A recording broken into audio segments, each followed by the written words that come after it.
A doodle-doo, and we're back with another episode of Dot Daily, where we talk about everything in the Polkadot ecosystem. Today, we will be touching on the Encointer app, which is on the Kusama network. We will be talking about the parachain that promises to introduce more opportunities for people living in developing countries through decentralized finance. Kusama's on-chain governance community recently granted Encointer a parachain slot, and in this video, we're going to take a look at Encointer and what problems it addresses and how it can bring financial inclusivity to Web3 and bring justice to blockchains with a novel proof-of-personhood system for unique identity. Web3's potential is not limited to just reshaping the financial markets in developed countries. It can also be used in developing regions to encourage greater financial inclusion and democratic decision-making. To encourage greater adoption, fees for Web3 services should be linked to local purchasing powers. Additional voting mechanisms are also needed beyond coin voting, which operate on the principle that one person can vote. These issues pose unique technical challenges to decentralized networks that Encointer seeks solutions for. Many believe that Web3 services could be a driver for financial inclusion in developing countries.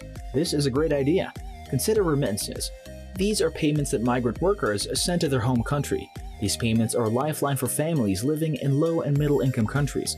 But unfortunately, these payments are subject to exorbitant fees, and the poorest are the most affected. The average cost to send $200 across international borders is 6.4%, while the average cost of sending the same $200 to sub-Saharan Africa is 8%. Research also indicates that digital remittances tend to be cheaper than those sent through banks.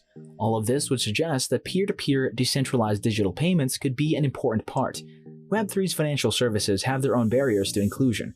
Although the Polkadot or Kusama ecosystems may provide some options, many networks outside of the ecosystem use a pay-as-you-go model. This involves transaction fees that are designed to reduce spam and prioritize traffic during congestion. Although there are many justifiable reasons to charge higher fees, this is a significant obstacle in developing countries. Adjustment of fees according for purchasing power.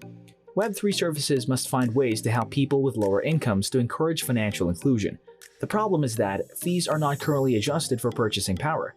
The flexible structure of Polkadot network, which blends pooled security and customizable parachains, offers exciting opportunities.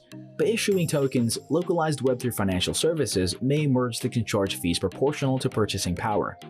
Encointer is Polkadot's answer.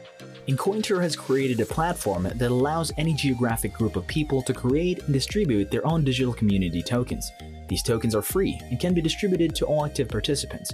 They work in the same way as universal basic income, but without government intervention. This could encourage local economic activity in areas where people have the skills and products they need to trade, but don't have the financial means to do so. It could also be a means to pay fees in tokens that are adjusted to local purchasing power. This could help to increase the adoption of Web3 services within developing and emerging countries. Web3 services are facing a fundamental barrier to inclusion. The value of tokens required to execute transactions is determined by global demand and supply. They are not adjusted for local purchasing power in developing countries. As a result, the vast majority of the world's population has been excluded. Encointer aims to increase access to the Web3 by creating a framework that allows the creation of digital tokens that can be used to form local, voluntary communities and adjusted to local economic conditions. Encointer also allows users to keep and validate a unique proof that they are a person by encouraging participants to prove their personhood at physical key signing events. Such events can be held at regular intervals, take place at the same time throughout the globe, and involve random participants at random locations within the agreed geographic community.